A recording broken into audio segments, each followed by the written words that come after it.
Buenas tardes, mi nombre es Leandro Menura. El día de hoy les voy a hablar de la novela ecuatoriana Cumandá, escrita por el ambateño Juan León Mera.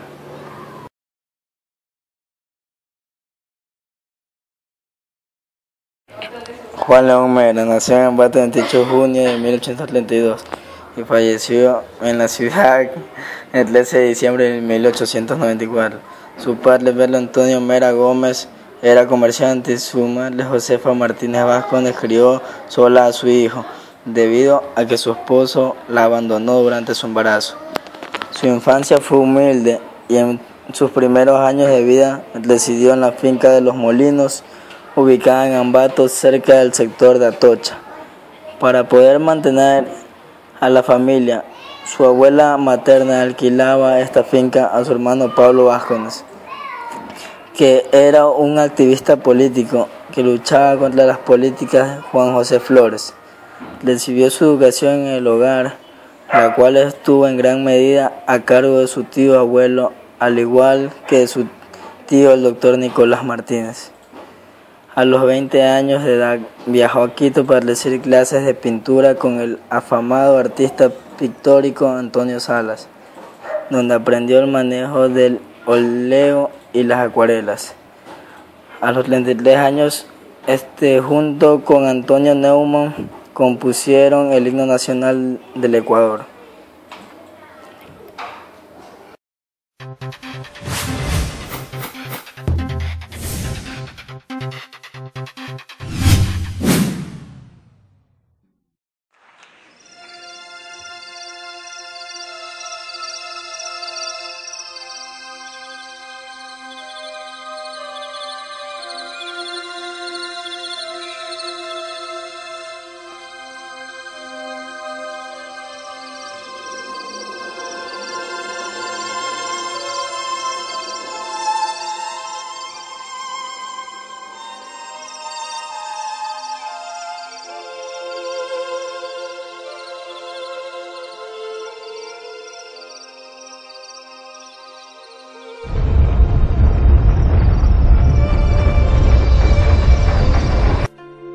La obra es célebre de Juan León Mera, un emprendedor político con alma de escritor y periodista, cuya especialidad era denunciar los males de la sociedad de aquella época, que sufrió un excesivo resguardo de las apariencias.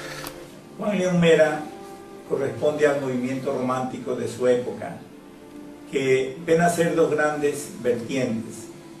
La una significativamente en España con la figura de Gustavo Adolfo Bécquer. Es lo que se llama el romanticismo subjetivo, ¿no? La inspiración esencial de esta novela no debe buscarse equívocamente en hechos reales o leyendas nacionales, ya que éstas solo sirvieron para sazonar la narración. Completamente, la novela es una copia inspirativa de Atala de Chateaubriand, que a su vez tomó como inspiración semántica a Romeo y Julieta de William Shakespeare. Y como tal, se ve influenciado por la literatura de Víctor Hugo, pero también de Renato de Chateaubriand, y también de todo el romanticismo científico, ¿no? En realidad, él se apoya en la obra de Renato de Chateaubriand, Atala René, el último Abencerraje, y en algunas obras también de autores de la época, ¿no? Lo mismo fue en el caso del himno nacional, ¿no? Si bien es cierto que es sorprendente que fuera presentada la Real Academia de la Lengua como inédita, puede haber sido un plagio, más que haber solo tomado inspiración de otros escritos. Este hecho no sorprende a muchos historiadores políticos, ya que el mismo Mera estaba reacio a presentar su obra ante los entes académicos, debido a que originalmente fue concebida como una denuncia social y continuación de su novela Los novios de una aldea ecuatoriana, la cual fue censurada antes de tiempo porque relataba hechos crudos de un conocido cura de la ciudad de Ambato. Es necesario configurar la fecha y circunstancias bajo la cual se escribió la novela, ya que el autor había sido cesado del Tribunal de Cuentas por insinuaciones de cierto sector inconforme de la Iglesia Católica que simpatizaba con el liberalismo. Bajo todo este marco circunstancial es que el autor desarrolla su obra, en la que trata de denunciar de forma aparentemente discreta a los hijos blancos de muchos sacerdotes que eran regalados a criadas o llevados a lejanas comunidades rurales de indoamericanos. Esta situación era considerada como indignante y denigrante, más aún cuando Mera era un prominente defensor de la causa indígena. Muchos visitantes extranjeros, especialmente botánicos en trabajos de exploración científica, contaban en sus relatos la existencia de niños caucásicos de padres de piel canela.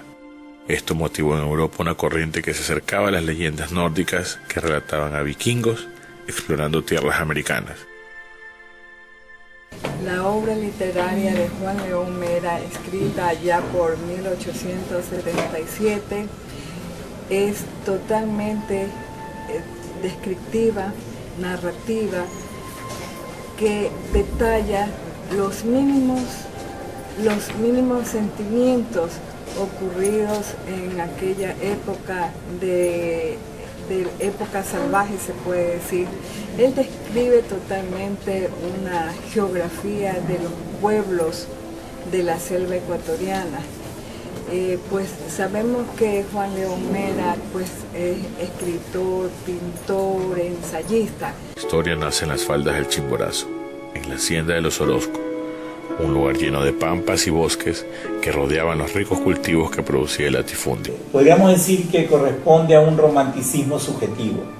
Frente a él estaba el romanticismo objetivo, caracterizado por Juan Montalvo, exactamente, ¿no? Y podríamos decir que la obra de Cumandá, que se desarrolla en Ambato, pero que se la trata de ambientar en el oriente,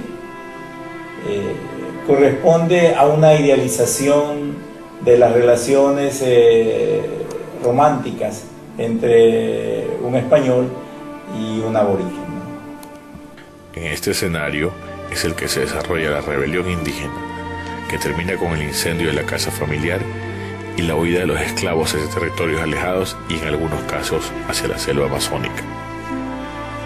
Luego de esta conmoción social, que es reflejo de lo que ocurrió a finales del siglo XVIII, es que damos paso a una exquisita descripción de los más hermosos y agrestes paisajes del Ecuador, pero al mismo tiempo aquí encontramos la primera comparación con Atala. Es precisamente esa detallada y mágica narrativa que al ponerla una sobre otra podemos encontrar casi la misma estructura, solo que con diferentes palabras y tiempos. Caídas de agua nos llevan en tiempos de corriente y bravura hacia las plácidas aguas de la selva, que terminan fluyendo por las diferentes paradas que hacen durante la historia. En esto podemos encontrar casi una similitud con el inicio de la revolución y su fin hacia el origen de la nueva tribu que vive en paz y se resiste a la guerra.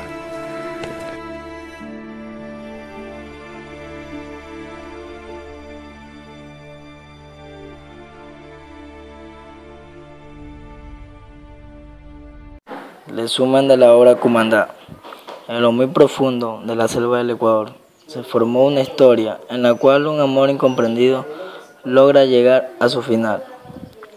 Todo empieza cuando un hacendado pierde a su familia en un incendio en el año de 1790, salvando únicamente a su hijo Carlos, llevándolo a buscar un refugio en Jesús.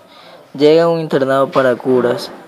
Pasado algún tiempo en este virginal entretazo del oriente, catequizaba a los indios el señor Domingo Orozco. En tanto su hijo, ya joven, pasaba por la selva conociendo toda su belleza. Cierto día por esos sitios vio una joven muchacha, de hermoso físico, ágil, ojos claros, rubia y de largo cabello. ¿Quién será?, dijo él. Su nombre era Cumandá, que quiere decir patillo blanco. Cumandá era hija del jefe indígena, octogenario, Cabeza de Nieve y Pona, la hechicera. Tenía además dos hermanos que nada se parecían en lo físico ni en lo espiritual a ella. Eran todo lo contrario, odiaban a los blancos, pero a ella la amaban. Cumandá era experta en lemos y convertía en sus hermanos y amigos, les ganaba en destreza, velocidad. Carlos y Cumandá se enamoraron, era un amor puro, los dos sentían atraídos y habían escogido un lugar en donde dos palmeras crecían entrelazadas, era el símbolo de su amor. Todos los años, las tribus del oriente solían festejar a la orilla del lago Chimayo. Se elegía a la más bella de cada tribu. Cumandá era una de las vírgenes y representaba a los záparos.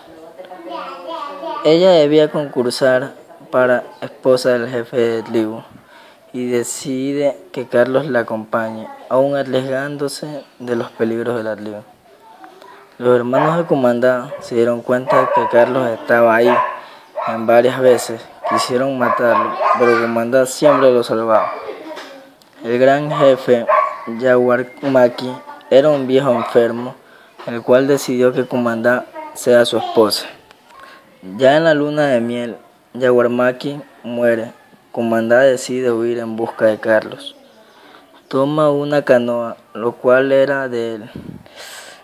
Al llegar a otro lado del río, se dio cuenta que Carlos no estaba, pero lo habían tomado prisionero.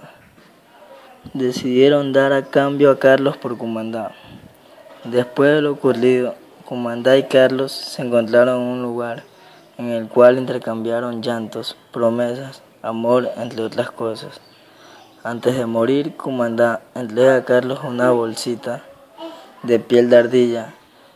Qué sorpresa al verla. En ella se encontraba el retrato de la madre de Cumandá, que era la esposa de Domingo Orozco y madre de Carlos. Al saber la noticia, trataron de hacer algo positivo, pero ya era tarde. Cumandá había muerto. Pona confirma la verdad. Cumandá era el hermano de Carlos. Todo era el resultado de la venganza de Tubón, mayordomo de la hacienda. Cuando Carlos murió, fue enterrado con Cumandá y el padre de él viajó a Quito, donde consiguió su sacerdotaje y siempre recordó a Carlos y Cumandá.